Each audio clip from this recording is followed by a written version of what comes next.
I'm Suzanne Collins Ford. I'm a licensed investment advisor, and I've been helping people invest for over 32 years. It's May of 2015, and it's time for an economic update. 2 questions. Where should I invest?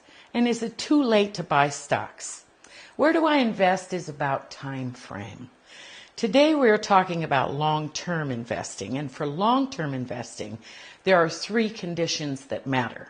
These conditions are low interest rates and inflation, slow, steady profit growth, and innovation driving efficiency and productivity.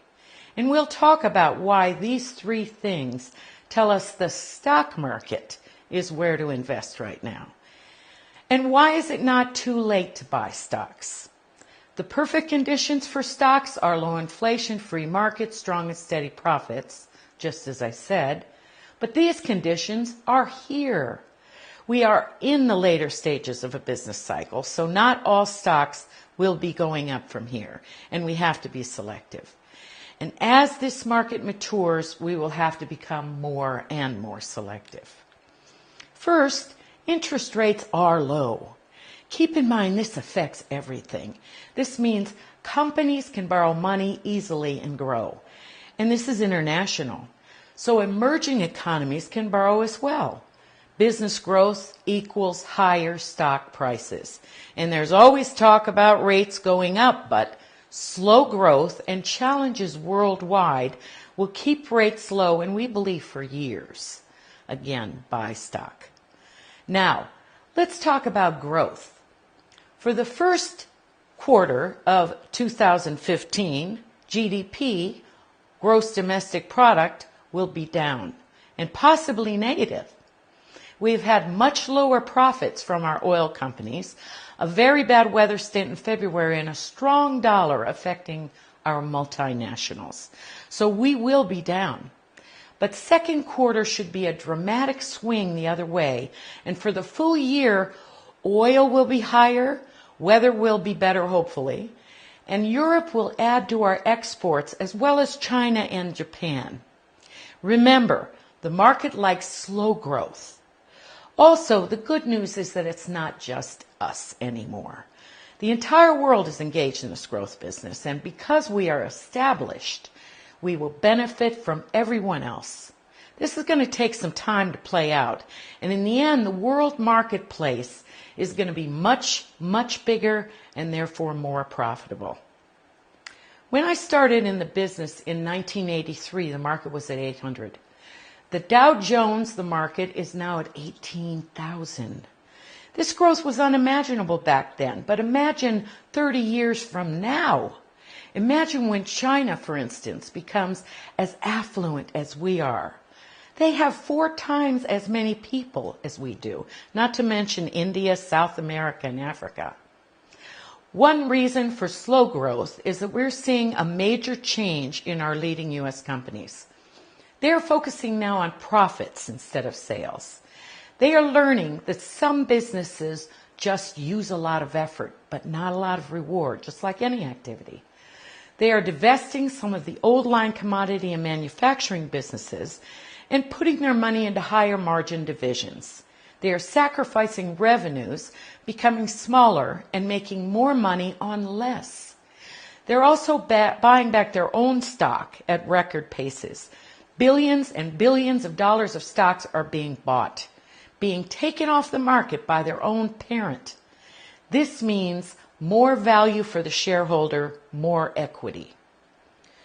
Recently, there's been a lot of noise about oil and the dollar. The key is that this is a temporary situation. Oil has had price drops and spikes since it's been traded, and the dollar goes up and down in direct proportion to other currencies. If you wait, everything goes back to parity. This is very interesting, but unimportant for the long-term investor.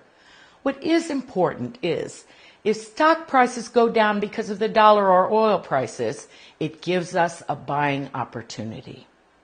So what should we buy? Take a look at the sectors of the market for that answer. The most newsworthy of the various parts of the economy is the technology industry. We still lead the world in innovation and rule the tech business from Northern California. The reason this is so important is that tech is designed to improve efficiency and productivity.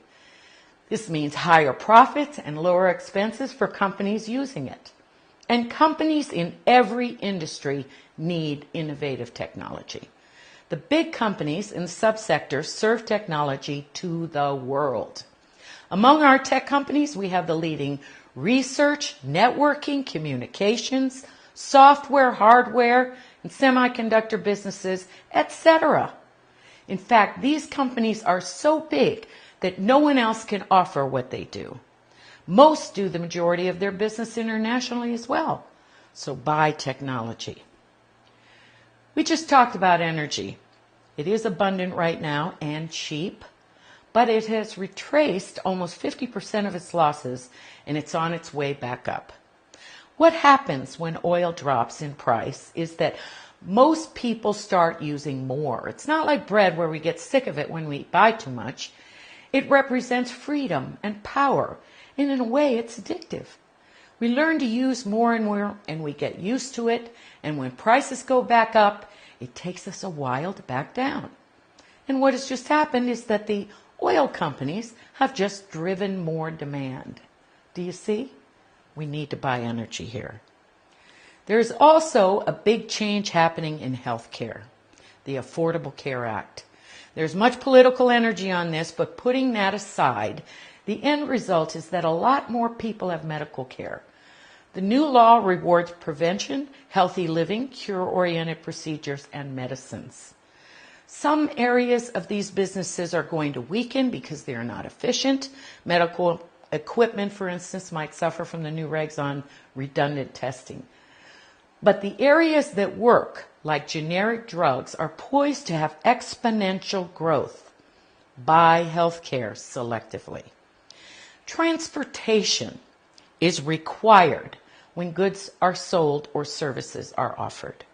So this is another area which should be very lucrative for the remainder of the economic expansion. The rails have had a bad time because oil shipments have dropped, but we know that is going to change, buying opportunity. The deliverers are very busy and getting busier. The trucks are loving lower prices of gas and diesel. Buy transportation here. Financials are not doing that well right now. Banks are still facing new regulations that will limit their ability to invest money in creative ways. Low interest rates are not helping them either. They don't want to make loans right now simply because they can't make a big enough profit on these low interest rates. New and refinance mortgages are not happening because housing is slow. And lending is taking on a new face with online platforms that allow personal lending like Lending Club. Avoid financials for now, including commercial real estate companies. There is a major trend to work from home. There are thousands of empty cubicles and empty office spaces as we speak, and this is only the beginning. Retail is also changing very rapidly. The internet is taking hold, and the malls are going away. Stores are becoming show places for demonstration only. Delivery is the same day. Availability of goods is increasing, and manufacturing costs are decreasing because of international competition. The consumer is interested more in value than quantity, and innovations in the industry are what will make the winners. Buy consumer stocks very selectively. Our defensive industries, such as consumer staples and utilities, have been seeing much higher stock prices already. But there's not a strong push of growth driving these companies higher. We don't see much upside here because of interest rates as well. So buy consumer stocks selectively. Let's summarize. Sectors to buy right now are technology, energy, healthcare, transportation, and of course, industrial multinationals. We want to avoid defense because of political trends, financials, commercial real estate, consumer staples. For individual stocks, if you are my client, you know what my stock picks are. If not, you need to pick your own. Please see my educational seminar series, How to Buy Stocks, to learn more about how to build your portfolio. And please keep in touch with Bowood Partners. We will be launching a new financial management series coming soon. I'm Suzanne Collins Ford. Thanks for watching.